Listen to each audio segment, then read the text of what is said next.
India times में आपका स्वागत है। हमारी खास पेशकश नेताजी चलते चलते। दरअसल क्या है कि मध्य प्रदेश का सियासी संग्राम है और चुनाव अपने उस दौर में पहुंच चुका है जब जनप्रतिनिधि के पास, पॉलिटिकल कैंडिडेट्स के पास समय नहीं होता। इसलिए हमारी कोशिश हुई कि भाई पहुंचा जाए और ये जानने की कोशिश की जाए कि कौन किस दृष्टिकोण से इस चुनाव को देख रहा है और कौन किस स्तर तक पहुंच रहा है। ये बड़े सवाल हैं दरअसल मध्य प्रदेश के चुनावी मुद्दे, जहां एक ओर विकास की बात हो रही है, वहीं दूसरी ओर 15 साल में किए गए काम, व्यापम से लेके घोटालों की बात हो रही है। अलग अलग जगह पॉलिटिकल कैंडिडेट्स हैं, क्षेत्र में सघन जनसंपर्क चल रहा है। रीवा विधानसभा से कांग्रेस प्रत्याशी अभय मिश्रा हमारे साथ हैं। अभय जी, कैसी तैयारियां चल रही हैं?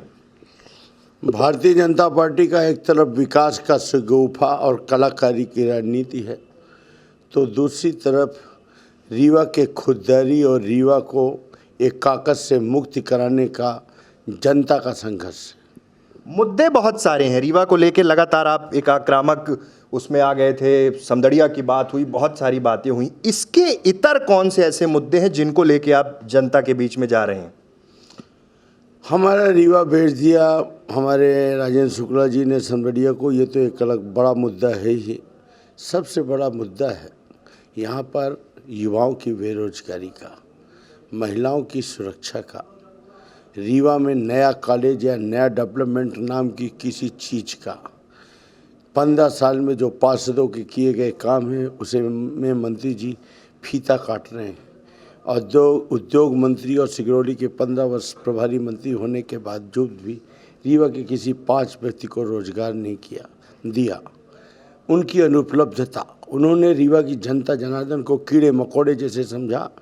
5 वर्ष में केवल एक बार वो वोट मांगने सड़क ही सड़क जाते हैं, टाटा करते हैं और गोटियां बिठा देते हैं कि फलाने पार्टी से ये लड़ेगा, ठिकाने से ये लड़ेगा, और जनता को ऐसा मजबूर कर देते हैं को जो सामने वाला कैंडिडेट है वो खुद ही चुनाव नहीं लड़ता, जनता तड़प के रह जाती है। पिछली बार यही हुआ और उसका परिणाम क्या हुआ? निरंकुशता आई, किसानों की छातियों में गोली चल रही, 48 लोग व्यापम में मर रहे, 1200 किसान आत्महत्या कर रहे, रीवा की बेशकीमती ज़मीनें लूट गई। ये तो मुद्दा है। जो सबसे बड़ा मुद्दा रीवा का है वो है युवाओं की बेरोजगारी। मंत्री जी चाहते तो एक फ़ोन करते तो यहाँ से लेकर सिगरौली और पीथमपुर से लेकर मंडी द्वीप तक साल में 1000 रीवा के बच्चे प्राइवेट फैक्ट्रियों में नौकरी पा जाते। इन्होंने 5 लोगों को, आज 15 साल में 15,000 न होता तो 10,000 लोगों को ये रोज़गार दे सकते थे। इन्होंने किसी 5 व्यक्ति को रोज़गार नहीं दिलाया, किसी का भला नहीं किया, केवल इन्होंने अपना लाभ किया और भारी संपदा अर्जित की। रीवा की जनता इस बार खुददारी की लड़ाई लड़ रही है, मैं उसके साथ खड़ा हूँ। अगर सरकार बदलती है, मंत्री जी हटते हैं, इसकी पूरी जांच होगी। ये जो ज़मीन का खेल हुआ इसका खुलासा होगा। जो बड़े बड़े मध्य प्रदेश सरकार में घोटाले हुए सामने आएंगे और सबसे जो हमारा पॉजिटिव है वो है कि महिलाओं की सुरक्षा कैसे हो। हाँ, आपने बहुत सारे भाषणों में भी ये कहा है कि महिला सुरक्षा एक बड़ी बात। महिलाओं की सुरक्षा कैसे हो? ये जो क्राइम नहीं है पूरे दुनिया में, रीवा में नशेगत अपराध बहुत। रीवा के बच्चे युवा हैं, पढ़े लिखे हैं, BBA हैं, MBA हैं, बेरोजगार हैं, बेरोजगारी के चलते फ्रस्ट्रेशन में हैं और कोरेक्स यहाँ गली गली बिक रही। 10 बार कहा मुख्यमंत्री जी से, एक बार विधानसभा लगाया, एक बार सुंदरलाल जी ने लगाया, चिल्ला चिल्ला के हम लोग मर गए कि कोरेक्स को नारकोटिक्स में डाल दो। मेरा रीवा शहर कोरेक्स ही हो रहा है। हमारे मुख्यमंत्री जी कहते हैं तुम्हारा रीवा इसी लायक।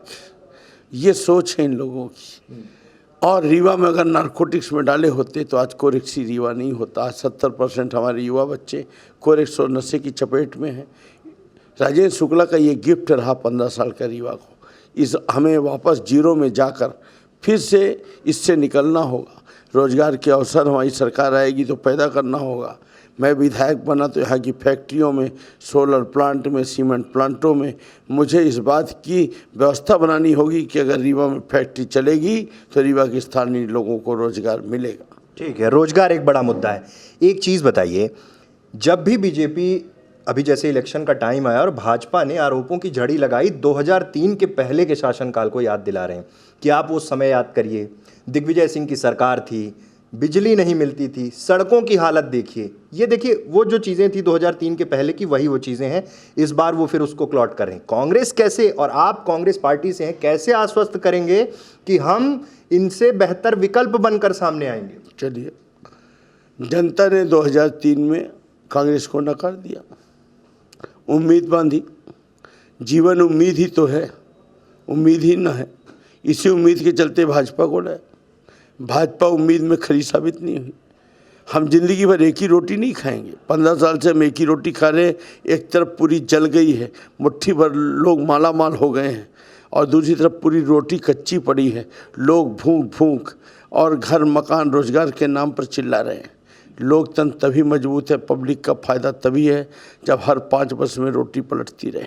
कोई भी सरकार कितना भी अच्छा काम क्यों न करे, अमेरिका ने सही कहा है, 10 वर्ष से अधिक एक सरकार को एक पद पर नहीं होना चाहिए। और रही बात भाजपा की, ये कितने कलाकार हैं, कलाकारी की राजनीति करते हैं। ये मेरे बारे में क्या बोल रहे हैं इस समय आपने सुना होगा। अभी मैं 10 साल था भाजपा का विधायक, तब मैं सोने का बना था, तब मैं गुंडा नहीं था, तब मेरा आतंक नहीं था, तब नकली नोट नहीं थी, तब असली बातें नहीं थी, तब ये हमको टिकट दे रहे थे। जब मैं इनकी टिकट पे चुनाव लड़ रहा था तब मैं सोने का था, बहुत अच्छा इंसान था। और अब मैं कांग्रेस में लड़ रहा हूँ तो इनके आरोप प्रत्यारोप लगने लगे। अरे ये बड़े कलाकार लोग हैं। और इस बार भाजपा का कार्यकर्ता कसे बैठा है कि इस बार रोटी पलट देंगे। इस बार परिवर्तन 100% तय है। मध्य प्रदेश में नया सवेरा उगने वाला है। 2008 में आप विधायक बने, 2013 में आपकी पत्नी विधायक बनी, 2018 आते आते आप कांग्रेस में आ गए। असंतोष बताया कि वहाँ चीज़ें खराब थीं। 18 में जब आप आए, उसके पहले आप दीनदयाल से प्रभावित थे, भाई एक पार्टी की विचारधारा से भी जुड़े रहे होंगे यकीनन, वैचारिक रूप से। फिर आप सीधे कांग्रेस की तरफ शिफ्ट हुए। सामने वाले को मौका तो मिला ना कि भाई ये कौन सी बात हुई कि पहले इस विचारधारा से अब इस विचारधारा से। जब हम लोग नए नए थे, जनपद अध्यक्ष बने, ये हुए वो हुए, तो लगा कि रीवा में इनका राज, बगल में उनका राज, 150 लोगों का राज मध्य प्रदेश में चलता है। यह नहीं चलेगा, एक एक व्यक्ति का राज होगा। इनके आरएसएस ने तमाम कैंप किया, हम लोग भी सुने कि वो कोई दीनदयाल हैं, हम एकात्म मानववाद लाएंगे, एकात्म मानववाद, अंत्योदय, अंतिम व्यक्ति में खड़ा व्यक्ति सबसे आगे आएगा। हम भी लोग इनके चकमक में आ गए। और जब इनके चकमक में आ गए, अंदर घुसते गए तो सीधे समझ में आया कि एक एजेंसी अलग है जो लोगों को विचार बेच रही है, एक एजेंसी अलग है जो अंदर खेल कर रही। रीवा में कुछ चीज़ें हैं। कलेक्ट्रेट देखिए, राजेंद्र शुक्ला जी ने बोला कि खुद विधानसभा उपाध्यक्ष ने बताया कि बड़ा सुंदर कलेक्ट्रेट बना। फ्लाईओवर की बात है, फिर जो घोषणा पत्र है उसमें भी जिक्र है कि इन चीज़ों को और इम्प्रोवाइज़ किया जाएगा। तो क्या इन कामों से संतुष्ट हो गई कांग्रेस? आप ये बताइए, पूरा रीवा लूटने के बाद 11,000 करोड़ के जमीन घोटाले के बाद रीवा के सामने उपलब्धि क्या है? ऑडिटोरियम, वो भी समदड़िया को ले दे के, कलेक्ट्रेट पुराना महाराजा साहब की बिल्डिंग पे पुताई, और एक इतना बड़ा फुग्गा 6 करोड़ में मैं बना दूँ। 1100 करोड़ की ज़मीन देने के बाद मात्र 6 करोड़ का वो एक कलेक्ट्रेट उपलब्धि है, और वो 24 करोड़ का झूलता पुल उपलब्धि है। और रीवा फ्रांस से दिख रहा है। अभी मुख्यमंत्री आए, गोदहा से सिमरिया गए, 2.5 घंटा लगे, कर्म हो गए उनके। अपने भाषण में उन्होंने कहा, उसकी कोई चर्चा नहीं की, और वहाँ कुल 1300 लोग थे। तो मुख्यमंत्री जी ने कहा कि मुझे इतना फूल मारा जनता ने कि मैं तो घायल हो गया। ये केवल और केवल गुमराह करने का काम कर रहे हैं। और वहाँ पर ये फ्रांस की सड़क की बात नहीं की है कि यहाँ की फ्रांस की। और मैंने एक बयान दिया है कि सिमरिया में जमानत जब्त होगी। मैंने उस दिन दिया था जिस दिन सिमरिया की टिकट नहीं बटी थी और मुख्यमंत्री का कार्यक्रम था। आज आपसे फिर बोल रहा हूँ, जमानत बीजेपी के लिए जमानत जब्त, मैंने जब्त। अभय मिश्रा बोल रहा है जब्त तो जब्त। आपने अभी बीच में एक बयान स्टेटमेंट दिया था कहीं कि अभय मिश्रा 1 करोड़ में एक पैदा होता है। इसका तर्क समझ में नहीं आया।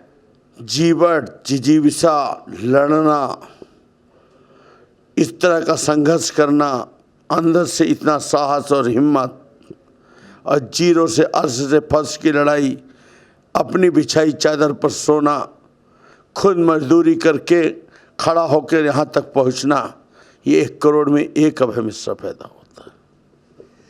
बहुत सारे मुद्दे हैं मध्य प्रदेश के, और विंध्य क्षेत्र के भी अलग मुद्दे हैं। रीवा में एक बड़ा मुद्दा है, बड़ी बात है कि रोजगार, महिला सुरक्षा, इन तमाम मुद्दों पर बड़ी बेबाकी से बात रखी। अब देखना ये होगा कि 28 नवंबर को कैसे दृष्टिकोण, किस तरह के नज़रिए होते हैं पब्लिक के और किसे वोट करती है।